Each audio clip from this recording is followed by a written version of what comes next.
Kamusta mga kapatid? Nakita na ba kayo ng airbag sa isang motorsiklo? Pag-usapan natin ngayong araw dito sa episode 10 The Motor Ref Pinas Break-In. Alright, so mga kapatid, pag-usapan na natin itong motorcycle airbags. Actually, hindi na bago to. Meron na itong nag-i-exist noon and until ngayon na karamihan ng mga riders dito sa Pilipinas is hindi rin aware o hindi nila alam na merong ganon.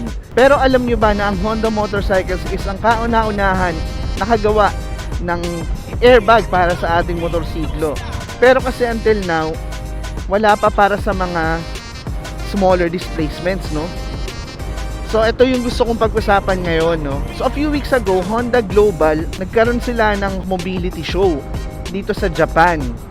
So yung mga journalists, media, and other representatives all around the world is binisita itong show na to. And isa sa mga hinighlight nila is yung Honda motorcycle airbags.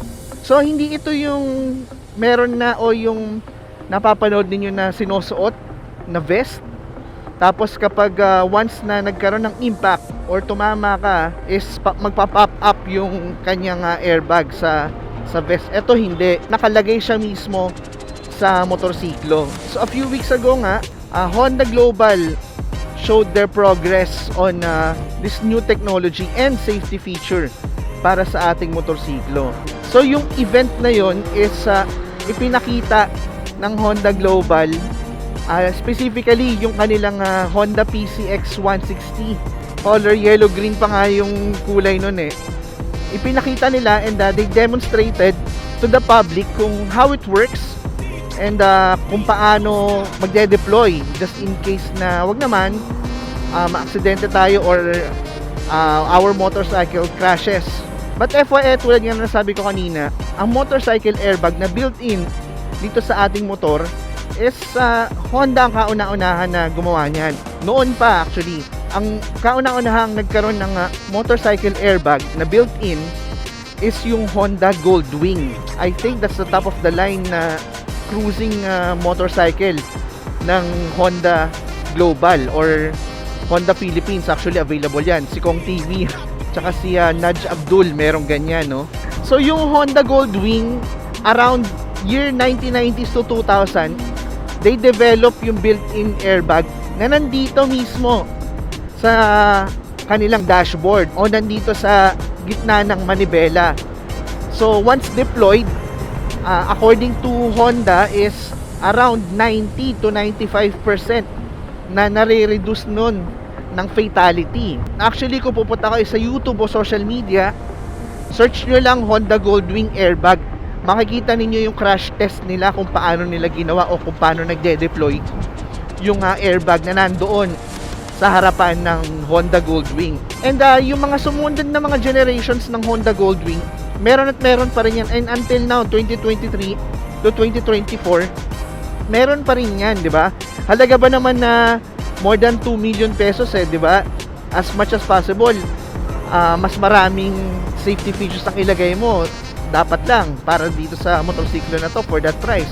Pero sa ngayon kasi, isa sa mga challenges ng Honda is paano ilagay yung airbag sa mga smaller displacement. Kasi actually 110, 115cc and up, kahit na small displacements yan, two wheels pa rin yan na kayang tumakbo ng above 50 or 100 which is technically fatal once na nag-crash yung motorsiklo mo, di ba?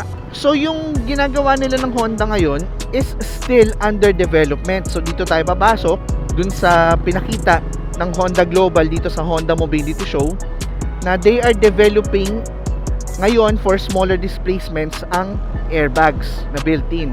So sinabi nila na upon developing, meron pang at least around 3 to 5 years pa to finalize, no? Pero actually hindi pa yung 100%. It will really depend upon the testings and yung mga crash test na gagawin nila kung talaga bang safe na mailalagay ang motorcycle airbag sa mga smaller displacement motorcycles, no? Doon sa video na ipinakita nila, that also it reduces around 93% fatality sa ating mga riders. Magandang balita yan actually. So pinakita doon sa video na yon yung Honda PCX 160 crash test dun sa testing area, and pinakita doon kung paano dume-deploy yung airbags. Ngayon, yung size nung kanyang airbag, compact naman siya, para siyang kasing laki lang ng purse o ng lalagyan ng mga hard drives or phones ninyo, no? But still visible siya. So once it deploys, medyo may kalakihan, but yung sakop ng kanyang airbag is below the neck. Tapos yung chest covered yan, and above your belly o yung tiyan mo. So yan lang naman na mapoprotektahan yan once na nag-crash tayo, no, sa ating motorsiklo. Syempre yung head natin is meron na tayong helmet. Yung lower body natin is, ito nga sinasabi ko napanood ko to kay Sir Gino Moto. Kung meron ka mga Bergman, PCX, NMAX, ADV, as much as possible, maganda yung feet mo is ilagay mo dito sa pinakadulo, yung extended footrest, para kung sakali na promeno ka sudden, o kaya kahit na yung mga mild na brakes is hindi stress yung mga kamay, kasi yung pwersa o yung brake force is merong at least 30 to 40% na mapupunta dito sa ating lower part ng katawan natin, lalo na sa ating mga paa.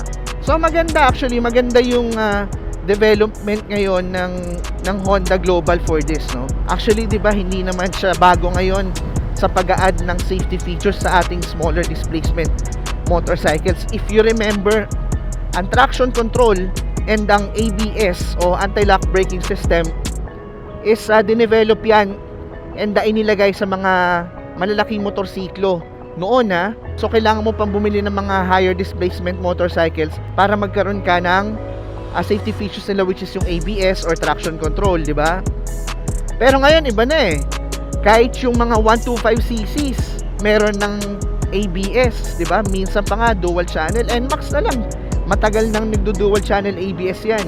But ayun nga, like what I mentioned earlier, it will take at least around 3 to 5 more years para ma-finalize ng Honda Global itong airbags para sa ating lower displacement motorcycles.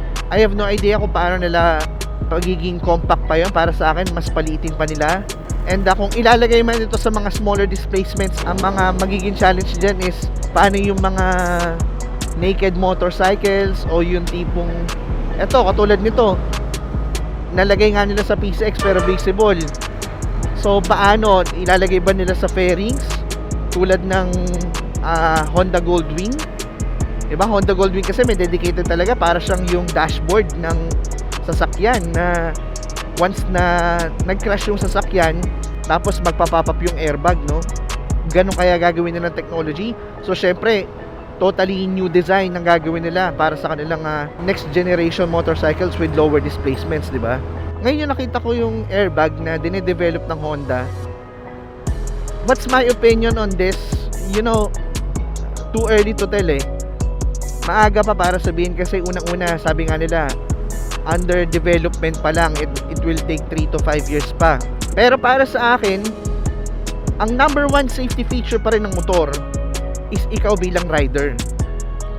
Diba? Yes, oo, dangerous ang kalsada, delikado ang daan, but still, kung wala kang disiplina at hindi ka maingat sa daan, madidisgrasya ka pa rin katulad nitong PCX or NMAX, dalawa variant niya.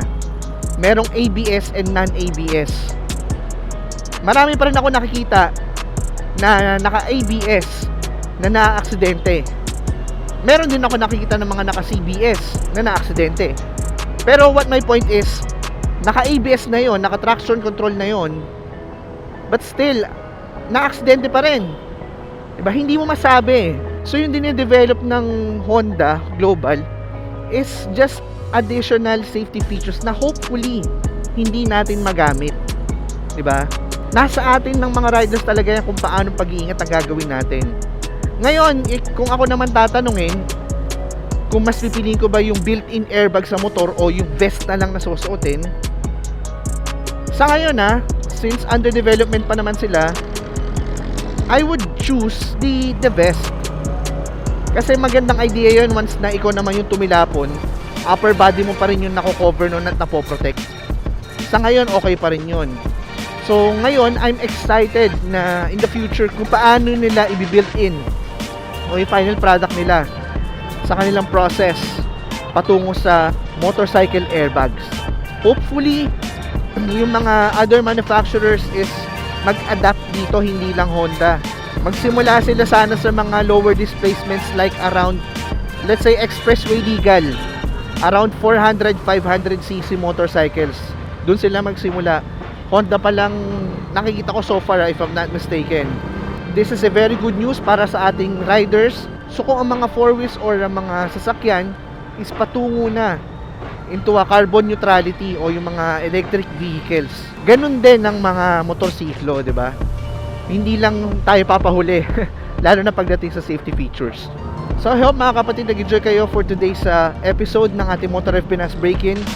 And kayo mga kapatid, anong opinion ninyo regarding dito sa motorcycle airbag na dinedevelop ng Honda Global? Comment lang kayo sa baba. But then again, if you enjoyed watching this video, please like, share, and comment down below. At kung bago ka sa akin channel, subscribe ka na rin kapatid. And hit that notification bell icon para palagi kang updated sa mga upcoming videos ko. Hanggang dito na lang. Ride safe.